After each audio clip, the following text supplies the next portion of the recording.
Sejarah Gunung Selok di Cilacap erat kaitannya dengan mistisme Jawa, spiritualis dan legenda mistik seperti kisah Bunga Wijaya Kusuma yang dicari raja, menjadi tempat pertapaan Presiden Soeharto, Jambe 5, Gua Rahayu, serta ziarah tokoh seperti Gus Dur dan tempat pertemuan berbagai kepercayaan spiritual Buddha dan kejawen.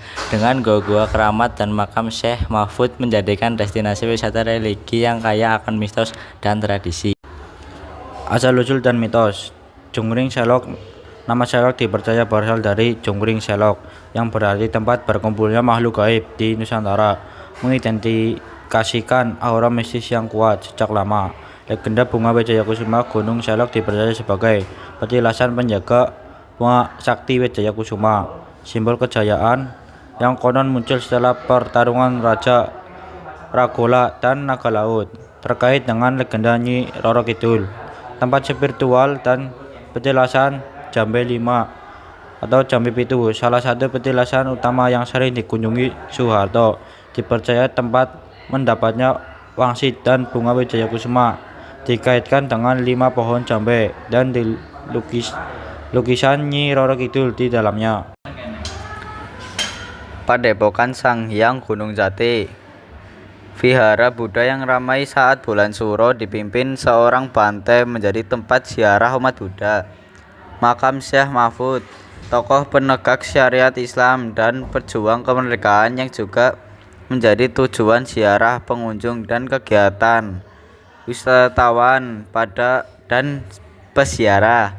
Dikunjungi berbagai kalangan dari berbagai daerah Jateng, Jabar untuk ziarah, meditasi, atau mencari berkah penglaris kejayaan, termasuk para pejabat dan tokoh nasional seperti Soeharto dan Gus Dur. Ritual mengelilingi Batu Eyang Kencanawati, mengambil air dari mata air atau bersemedi di lokasi petilasan sambil sesajen.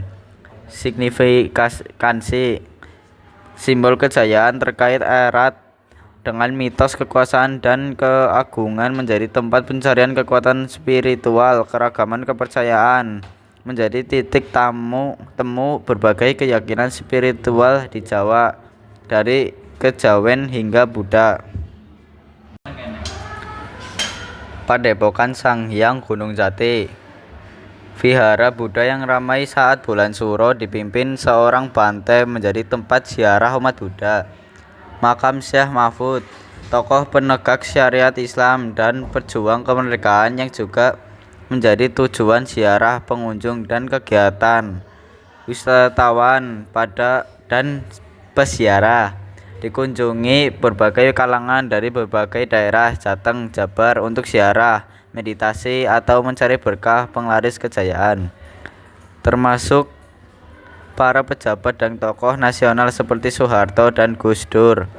Ritual mengelilingi Batu Eyang Kencanawati, mengambil air dari mata air atau bersemedi di lokasi petilasan sambil sesajen. Signifikansi simbol kejayaan terkait erat dengan mitos kekuasaan dan keagungan, menjadi tempat pencarian kekuatan spiritual, keragaman kepercayaan, menjadi titik temu berbagai keyakinan spiritual di Jawa, dari kejawen hingga Buddha.